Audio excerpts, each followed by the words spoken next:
President Joe Biden, yet again, attempting to backpedal on his comments bashing Trump supporters, tweeting, quote, "I want to be clear.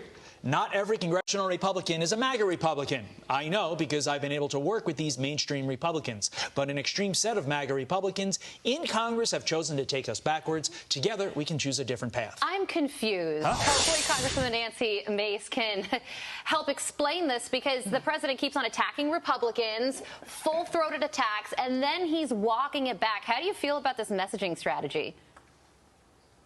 Well, this has been his messaging strategy since his swearing in, right, last year. And look, I represent a purple seat, a purple district in South Carolina, where Republicans are outnumbered almost 2-to-1 by Democrats and independents. And you don't unite people together by being so divisive and offering a hate speech, because his Soul of the Nation speech was clearly hate speech meant to divide the country.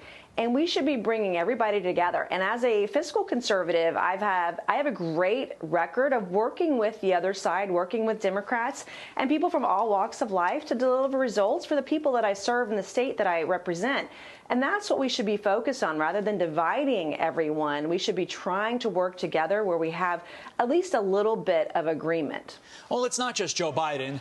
Lady who works for him also saying something similar. Here is Karine Jean-Pierre. And you have leaders in the Republican Party who are offering extreme agenda.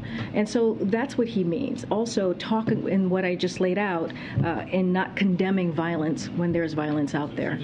Congresswoman, did Karine Jean-Pierre and Joe Biden and, quite frankly, all the Democrats condemn George Floyd violence that actually killed dozens of people and actually destroyed a lot of buildings in cities throughout our country?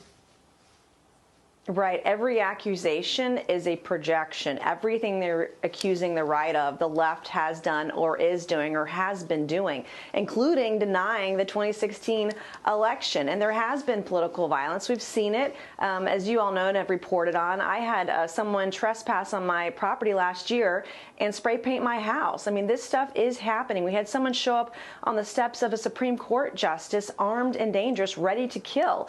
And those things were never condemned by the Biden administration. And so, you know, every accusation is a projection at this point, and it's not bringing people together. It's fear-mongering for November, you know, given the election time frame and campaigning and everything else going on 60 days out. Well, House and Senate lawmakers, they got a lot of items on their to-do list ahead of the midterm election. Some of them include funding the government, a military funding bill, potentially voting on changes to the Electoral Count Act, judicial nominations, also COVID-19 and monkeypox funding, aid for managing domestic natural disasters, and gay marriage legislation.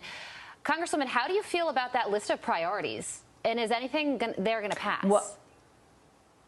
Well, we are going to have a sprint. We'll return to session next week in both chambers. But I know when we return, it's just going to be more spending by the left, which is only going to increase inflation, increase taxes, and increase the burdens on hardworking Americans who are now footing the bill for the elite who are going to college and getting their MBAs and law schools degrees. And so, you know, I foresee the recession continuing on. I see inflation going up. I don't see us addressing the supply chain or addressing inflation or addressing the job market and the critical issues that are facing small businesses in this country today. That's not what's happening.